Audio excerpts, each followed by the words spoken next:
ذوالجناح جب خیموں کی جانب لوٹ آیا تھا، ذوالجناح جب خیموں کی جانب لوٹ آیا تھا، ہر دل نے سمجھ لیا حسین تنہا رہ گیا تھا۔ السلام علیکم۔ حقیقت چینل کے ساتھ سیتا بخاری آپ کی خدمت میں حاضر ہے۔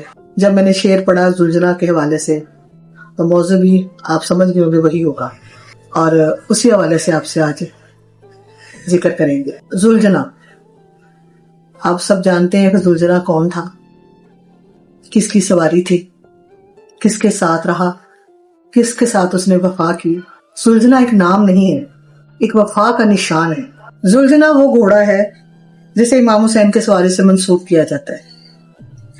شیعہ حضرات محرم میں اس کی علامتی، اس علامت کو یادگار کے طور پر نکالتے ہیں، یعنی کہ یہ مولا حسین سے منسوب ہے، اس لیے شیعہ حضرات جو ہے اس کو مولا حسین کی نشانی کے طور پر، علامت کے طور پر، ان کی یادگار کے طور پر نکالتے ہیں تاکہ واقعہ کربلا یاد رکھا جائے۔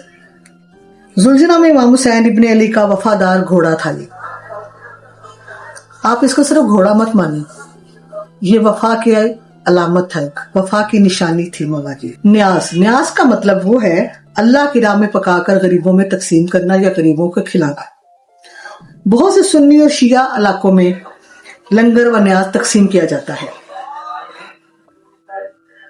سب دیتے ہیں۔ یہ نہیں ہم نہ کہتی کہ جی ہم سیدی صرف دیتے ہیں اور سنی نہیں دیتے، لیکن ہم نے یہ دیکھا ہے خود بھی پرسنل، خود بھی ہر جگہ پہ، ہر مقامات پر اس سال بھی جو نظر نیاز دی گئی ہے وہ اہل تشیع نے تو دی ہے، لیکن اہل سنت نے بہت زیادہ اس کو دیا ہے، بہت زیادہ۔ ایون کہ غیر ممالک لوگوں میں سے بھی جو اس مذہب کو نہیں مانتے، لیکن ان کے بھی جو بیانات ہم نے سنے، یا ان کے جو ہم لوگوں تک ان کے پیغام پہنچے، ان کو سن کے بھی ہمیں بڑا خوشی ہوئی اور بڑا احترام سے انہوں نے جو بتایا، انہوں نے بات کی، ہمیں بڑا اچھا لگا کہ آج دنیا کے کونے کونے میں حسین حسین گونج رہا ہے۔ اور ان لوگوں نے بھی نیازیں دیں اور لنگر تقسیم کیے کھلے دل سے، کیونکہ ان کی راہ میں آپ اگر ایک بھی دیتے ہیں تو وہ 70 گنا دیتا ہے۔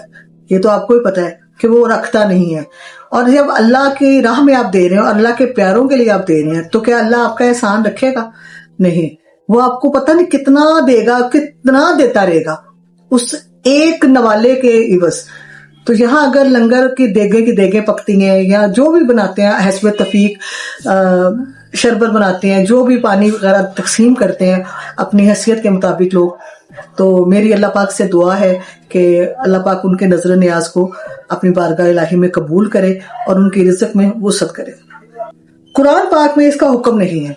کس کا حکم نہیں ہے یہ میں آپ کو بتاتی چلوں کہ ذوالجناح کا جو منہ ہے نیاز میں لگوانا، بڑی جگہ پہ ہم لوگوں نے دیکھا ہے، ویڈیوز آئی ہیں، باتیں سننے کو ملتی ہے جی، اور سنتے رہے ہیں، بڑے عرصے سے بھی سن رہے ہیں، عرصہ بیت گیا کہ یہ اس طرح، حالانکہ ایسی کوئی بات نہیں ہے، اور قرآن پاک میں تو بالکل نہیں ہے۔ جو چیز قرآن میں نہیں ہے وہ مجھے آپ بتائیں کہ انسان کیسے کر سکتا ہے؟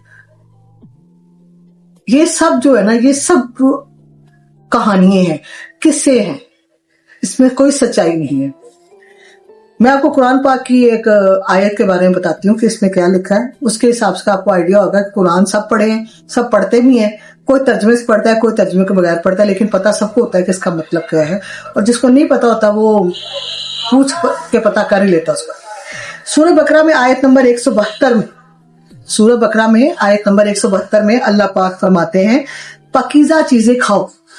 اب اندازہ کریں کہ جس میں اللہ پاک کا حکم ہے قرآن پاک میں، وہ قرآن آخری کتاب جو کل کائنات کے پاس ہے اور پورے مسلمان اسے پڑھتے ہیں، اور جس میں یہ ذکر کیا ہے سورہ بقرہ میں آیت نمبر 172 میں کہ پاکیزہ کھاؤ، پاک کھاؤ، صاف ستھرا کھاؤ۔ اب اس سے معلوم ہوتا ہے کہ کیا آپ کو لگتا ہے کہ لوگ نیاز میں، شربت میں، یا کسی بھی نظر نیاز میں، پکانے میں، چاول کہہ لیں، دال کہہ لیں، کچھ بھی حسب تفیق دیتے ہیں، کیا اس میں وہ ایک جس کو ہم ذوالجناح کہتے ہیں، وہ گھوڑا کا منہ کہتے ہیں جی، اس میں ڈالتے ہیں اور اس کے بعد اس کو تقسیم کیا جاتا ہے؟ یہ من گھڑت کہانی ہے، ایسا کہیں نہیں ہے اور نہ ایسا ہوتا ہے۔ اس لیے کہ یہ قرآن میں جب اس چیز کو انکار کیا گیا ہے تو جو قرآن میں نہیں ہے وہ شریعت میں نہیں ہے۔ اس میں زلجنا کا منہ لگوانے کا کوئی حکم نہیں ہے، اور جو قرآن میں ہم وہی مانیں گے، کیونکہ قرآن اللہ کی آخری کتاب ہے اور ہمارے نبی پاک صلی اللہ علیہ وسلم پر اتری ہے، اور انہی کے توسط سے جو ہمیں ملا ہے، جو انہوں نے ہمیں بتایا، ہم وہی کرتے ہیں سب۔ شیعہ فقہ کی بہت ساری کتابیں ہیں۔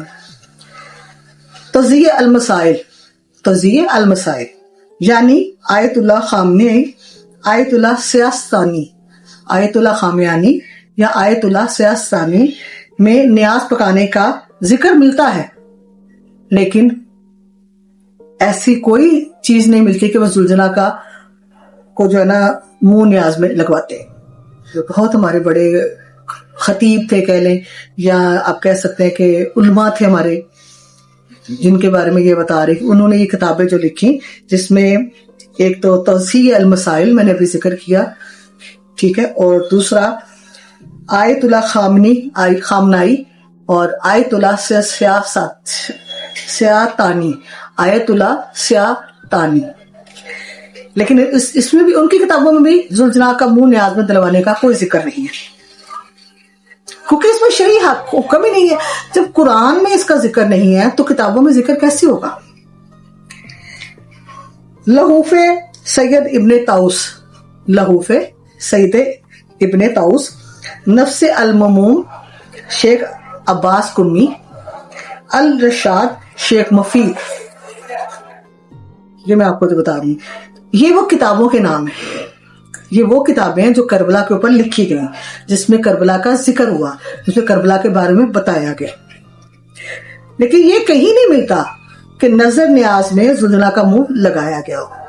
میں نے آپ کو اتنی مشہور کتابوں کے نام بتائے کہ یہ 3 کتابوں میں، اور ان کے لکھنے والوں کے بھی، کہ وہ علماء ہیں جنہوں نے کربلا کے اوپر بہت کچھ لکھا، لیکن ان کی کتاب میں بھی کہ نظر نیاز میں زلجنا کا منہ لگوایا ہو کہیں بھی منشن نہیں ہے، کہیں بھی اس کا ذکر نہیں ہے۔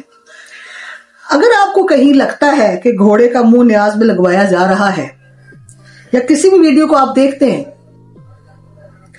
تو یہ تو کئی سنی باتیں ہیں، مقامی روایت ہو سکتی ہے جو میں بھی جانتی ہوں اور آپ بھی جانتے ہیں۔ جاہلیت اس دور میں پڑھے لکھے لوگ، سمجھدار باشعور لوگ اس بات کو سمجھتے ہوں گے کہ یہ بات غلط ہے، کیونکہ یہ جہالیت ہے، اور اس سے ہمارے جو شیعہ حضرات جو ہیں ان کے عقیدے اور دین کا لازمی حصہ کہنا ضروری نہیں، کیونکہ آپ کو اندازہ ہو گیا ہوگا کہ یہ سب غلط ہے، من گھڑت باتیں ہیں، جھوٹی ہیں، افواہیں ہیں۔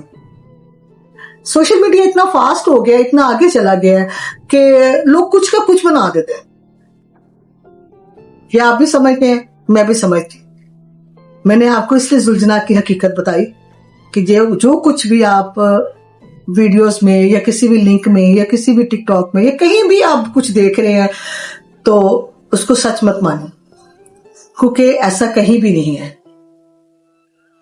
زلجنا کا منہ لگوانا نیاز میں غلط ہے، یہ کہیں ہے ہی نہیں، اور یہ ہوتا بھی نہیں، کیونکہ جو قرآن میں نہیں ہے۔ قرآن کے بعد میں نے آپ کو اتنے بڑے علماء کے نام بتائے کہ انہوں نے کربلا کے اوپر بہت ساری کتابیں لکھی، انہوں نے بھی کہیں ذکر نہیں کیا، کربلا کے غم کا ذکر کیا، لیکن یہ کہیں ذکر نہیں ہے کہ نیاز میں منہ لگوایا جاتا ہے۔ تو اس لیے اس بات کو غلط ہی سمجھے۔ جو ایسی کوئی ویڈیو آپ کے سامنے آ رہی ہے یا کوئی ایسا کوئی ذکر کر رہا ہے، تو آپ ان سے بات کر سکتے ہیں، ان کو بتا سکتے ہیں۔ میں نے آپ کو قرآن کی آیت بھی بتائی ہے، سورہ بقرہ، آیت نمبر بھی بتایا ہے، آپ انہیں کہ جو کتاب کھولیں، اس میں دیکھیں ہم جو قرآن میں ہیں ہم وہ کر رہے ہیں، اس کے علاوہ ہم کچھ نہیں کر رہے۔ ہماری اپنی کوئی پہچان نہیں ہے، ہماری پہچان ہمارا قرآن ہے، ٹھیک ہے، وہ اہل بیت ہیں اور وہ قرآن ہے، ہم نے صرف اس پہ چلنا ہے اور اسی پہ چلتے رہیں گے جب تک زندہ رہیں گے۔ اجازت چاہوں گی، اللہ حافظ، دعا میں یاد رکھیے گا، اور چینل کو سبسکرائب ضرور کیجیے گا۔